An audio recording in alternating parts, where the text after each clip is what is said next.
Okay, let's dive right in. Big news for Mobile Fighter G Gundam fans, especially with the 30th anniversary. Yeah, definitely. There's a really exciting new real grade kit coming, the Shining Gundam. The GF13-017NJ Shining Gundam. Yep. And this is our deep dive into, well, what we know about it. Exactly. Bringing that awesome RG engineering, the detail and articulation to a classic martial arts mech. Right. So our goal here is just to unpack the details from the sources we have in this release. Let's start with the basics, the core specs. Sure, so it's confirmed as 11/144 scale kit, standard RG size. Okay. And how tall does that make it? When it's built, it's about 11.3 centimeters. That's roughly 4.45 inches tall. Gotcha. Price and release. Price is set at 3,850 yen. And look for it releasing in June 2025. It's a standard Bandai Spirits real grade release. June 2025. Okay. Standard price point too feels right for an RG. Hmm. But RGs are all about the features, the engineering. What's special here? Well, the big headline feature, I think, is the transformation. It goes into super mode completely seamlessly. Seamlessly. You mean like no taking parts off and putting others on? Exactly that. No part swapping. The shoulder armor, the arm covers, leg covers, even the face mask, it all deploys and transforms right on the frame. Wow. Okay. That's genuinely impressive for 1144 scale kit. That's a big deal. It really is. It's designed specifically to capture that dynamic change.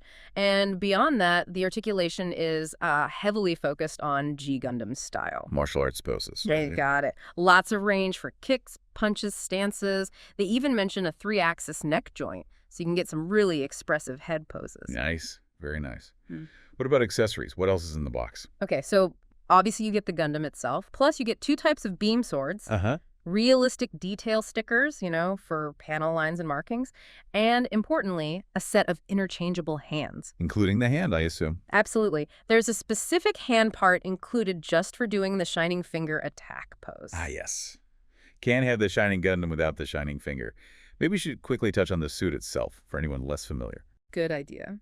So, the Shining Gundam, the GF13-017NJ, was Neo Japan's mobile fighter in the show Mobile Fighter G Gundam, specifically the first half of the 13th Gundam fight. Piloted by Domen Kashu, the main character. That's him. And its whole unique thing was the super mode. It channeled Domen's emotions, usually intense anger, to seriously boost its combat power. Right, and that power gets focused quite literally into that Shining Finger attack, charging up the hand with energy. Precisely.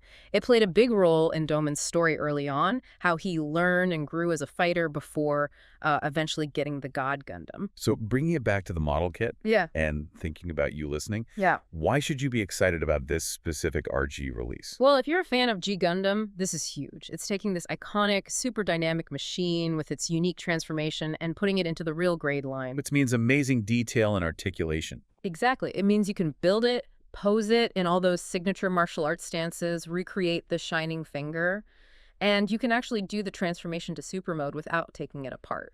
That seamless change is key. It sounds like it really captures the energy of the suit. Yeah, it lets you bring that G Gundam action right onto your shelf. And hey, if you're enjoying this kind of deep dive, getting into the nuts and bolts of new kits like this, maybe consider subscribing. We do this sort of thing regularly.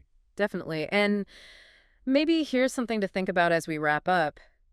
It's pretty amazing, isn't it? Taking something like raw emotion, the anger that fuels super mode, and translating that concept into the mechanics of a small plastic model. Yeah, engineering that feeling, almost. Right. How does actually building this kit, posing it, transforming it yourself, how does that physical interaction change how you experience the power and the unique nature of the Shining Gundam compared to just watching it on screen?